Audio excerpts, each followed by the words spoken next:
Halo semuanya, Assalamualaikum warahmatullahi wabarakatuh. Kembali lagi di channel Mas Bay Story bersama saya Bayu yang akan membawakan cerita. Terima kasih untuk teman-teman yang sudah mengklik video ini. Semoga apa yang saya bagikan bisa menghibur teman-teman semua. Pada kesempatan kali ini saya akan membawakan cerita yang berjudul Prias Pengantin Jin. Cerita yang dikirimkan ke Google Drive. Kita sebut saja Wulan karena beliau tidak ingin namanya disebutkan. Oh iya, jangan lupa untuk bantu like, komen, dan subscribe channel Mas Bay Story agar channel ini dapat berkembang. Dan jangan lupa untuk aktifkan lonceng notifikasi agar tidak ketinggalan cerita selanjutnya. Jika sudah, kita langsung masuk ke ceritanya.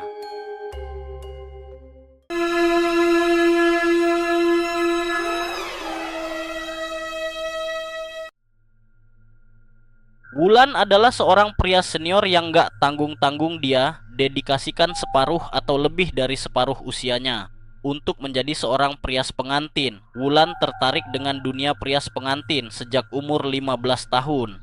Dan bakat itu diturunkan oleh ibunya yang juga adalah seorang prias pengantin. Beberapa kali jadi asisten ibunya ikut ngerias pengantin, terhitung di hari atau di malam ke-40. Wulan dapat mimpi yang terbilang cukup aneh dan membuat dia selalu bertanya-tanya.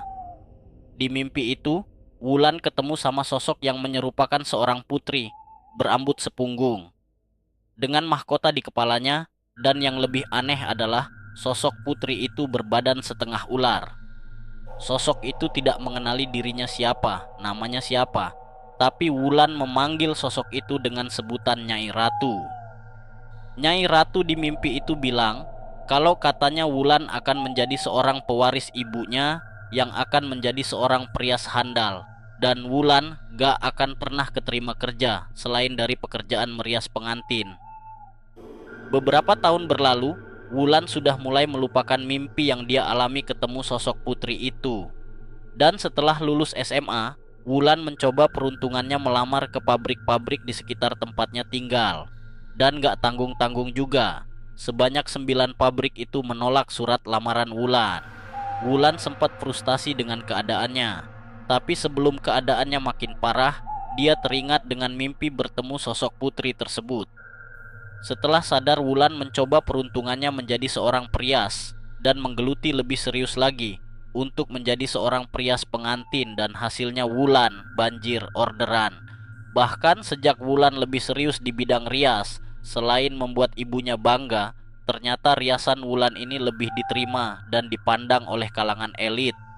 Percaya nggak percaya, itu yang terjadi. Merias pengantin berilmu hitam. Di tahun 2002, Wulan dapat orderan untuk merias pengantin seorang perempuan yang ternyata punya ilmu hitam. Biar lebih mudah, kita panggil aja si cewek ini dengan nama Yuli. Aku nggak habis pikir gitu ya, kenapa ilmu kayak gini tuh masih ada aja. Jadi ceritanya, seperti biasa sebelum melakukan riasan pengantin, Wulan ini selalu melakukan yang namanya ritual. Dia akan meminta kepada si tuan rumah untuk menyediakan kamar pengantin, dan dia akan pakai itu selama 1 jam. Wulan akan menyendiri dan dia akan konsentrasi di depan lilin khusus yang dia bawa. Wulan mulai menyendiri di dalam kamar dan dia duduk di depan lilin, dan Wulan pun mulai berkonsentrasi. Dan di saat prosesi ritualnya, lilin Wulan mendadak mati, padahal Wulan yakin kalau waktu itu nggak ada angin yang masuk. Dan Wulan yakin lilin khusus yang dia bawa gak akan pernah mati meskipun itu tertiup angin yang kecil. Beberapa kali Wulan mencoba menyalakan lagi, namun lilin itu selalu padam, menyadari ada hal yang gak beres.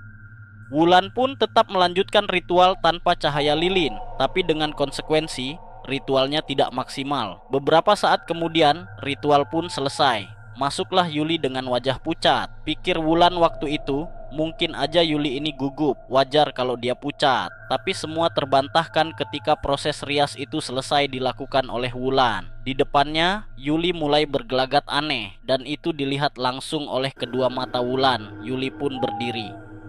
Yuli berbalik badan perlahan dan dia melangkah keluar dengan tatapan mata yang kosong, dan dia nggak bilang terima kasih sama sekali. Waktu itu Wulan masih berusaha berpikiran positif.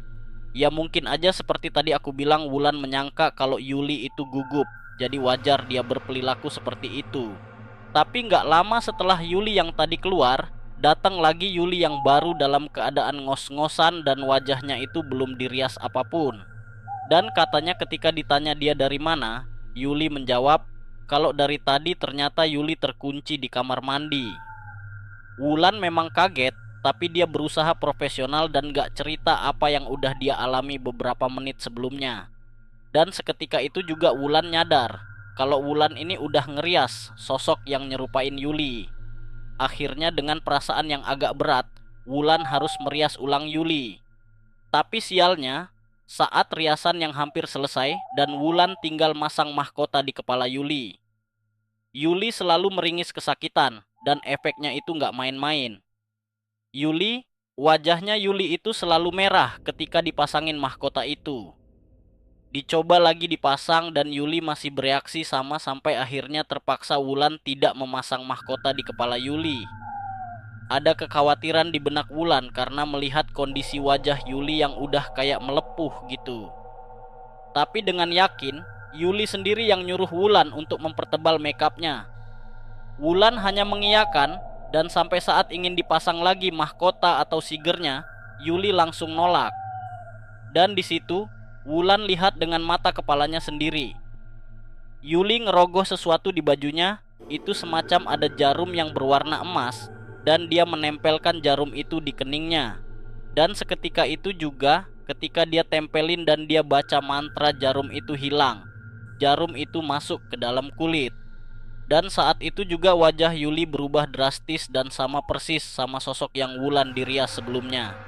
Dan di sana ketika semuanya selesai, Yuli yang berdiri di hadapan Wulan senyum menyeringai ke Wulan, terus ngasih isyarat sama Wulan buat nyuruh diam. Cukup kamu yang tahu. Mungkin aja gitu. Singkat cerita, akad nikah selesai dilaksanakan. Dan dari kejauhan Wulan lihat, dari atas pelaminan Yuli selalu menatap Wulan dengan mata yang sinis. Entah disadari oleh banyak orang atau enggak, tapi Wulan ngelihat itu dengan jelas. Dan dari posisinya pula, Wulan dapat bisikan keras dari suara tanpa wujud yang bilang dalam bahasa Sunda, yang artinya, kamu gak mungkin ngelahin saya. Percaya gak percaya, itulah yang terjadi. Suatu hari di tahun 2015, Wulan dapat telepon dari seseorang yang bernama Pak Joko. Katanya dia pengen Wulan ini ngerias ponakannya yang sebentar lagi nikah. Dan setelah dikonfirmasi, ternyata lokasi pernikahannya ini jauh banget dari rumahnya Wulan.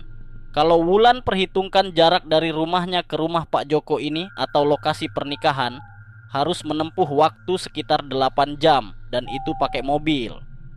Dengan berat hati awalnya Wulan ini menolak karena dia nggak punya kendaraan untuk ke sana. Dia nggak punya mobil. Tapi si Pak Joko ini kekeh, dia akan antar jemput Wulan menggunakan mobilnya. Karena mungkin Wulan merasa iba, akhirnya ia menerima orderan itu.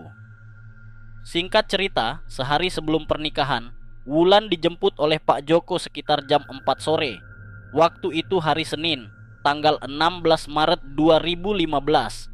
Ingat ya tanggalnya. Kemudian mereka berjalan dengan kecepatan normal. Tapi ada yang aneh di sini. Ketika sampai di lokasi, ternyata di sana baru ada Anisha si pengantin perempuan. Dan ketika Wulan lihat jamnya, itu memang baru jam 7 malam. Padahal harusnya dengan perhitungan normal paling cepat Wulan dan Pak Joko ini nyampe di lokasi itu sekitar jam 12 malam. Itu artinya kalau cepat kayak gitu mereka menempuh jarak itu sekitar 3 jam. Mobil apa yang bisa jalan secepat itu? Di lokasi perkampungan Wulan langsung ditunjukkan rumah si pengantin. Ya kayak perkampungan biasanya lah, tapi cuman yang aneh kan itu posisi malam. Di pinggiran kampungnya itu nggak ada cahaya-cahaya lampu yang kayak biasanya kampung-kampung biasa ada. Kan kalau kita misalkan di perkampungan malam hari, kampung tetangga itu lampu-lampunya pasti kelihatan. Nah ini nggak sama sekali.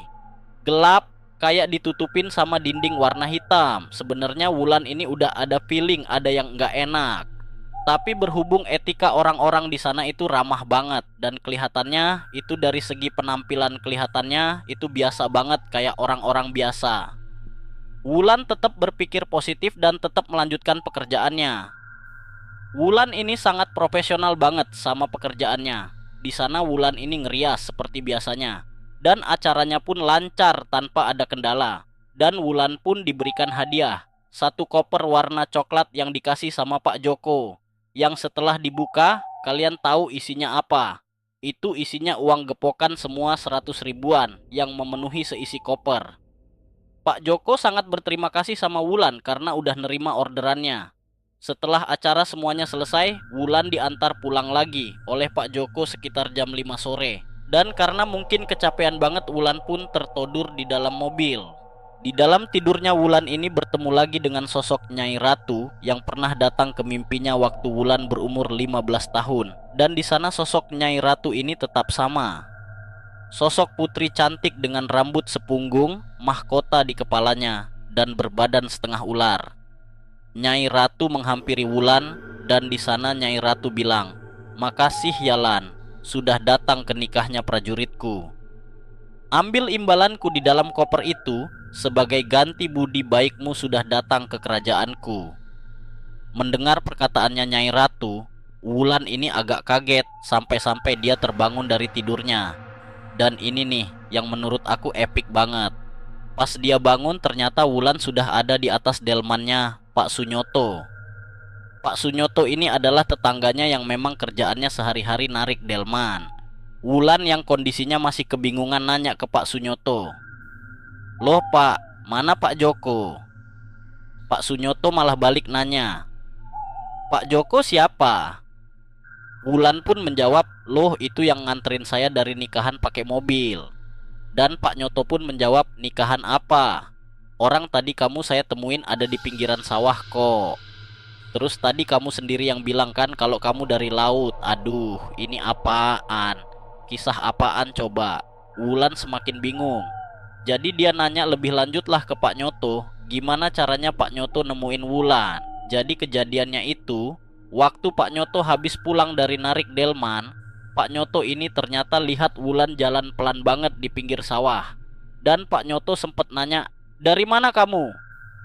Wulan jawab, "Dari laut," katanya sambil tatapannya tuh kosong. Habis Pak Nyoto cerita, giliran Wulan yang nyeritain gimana kronologinya. Dari dia ditelepon Pak Joko untuk merias pengantin sama mimpinya.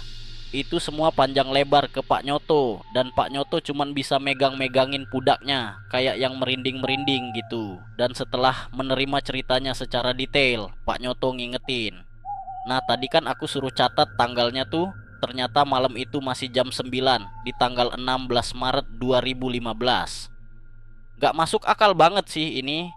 Dan itu artinya semenjak Wulan dijemput sama Pak Joko, Wulan sudah pindah alam. Singkat cerita, Wulan dianterin ke rumahnya oleh Pak Nyoto dan oh iya, ada satu barang yang masih Wulan pegang, yaitu koper coklat yang dikasih sama Pak Joko. Yang ketika dibuka di rumahnya, isinya itu masih tetap sama.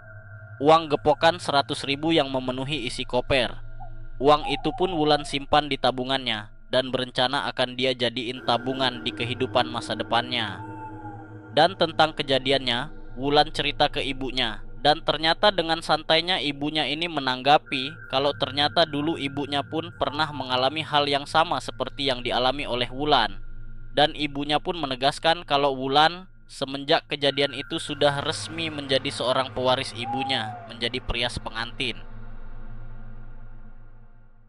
Oke, sekian cerita yang saya bawakan kali ini. Semoga cerita yang dibawakan dapat menghibur teman-teman semua, serta cerita yang saya sampaikan bisa menjadi pembelajaran bagi kita semua. Terima kasih juga untuk Mbak Wulan yang mengirimkan cerita ini. Bagaimana menurut teman-teman cerita kali ini? Tulis pendapat kalian di kolom komentar.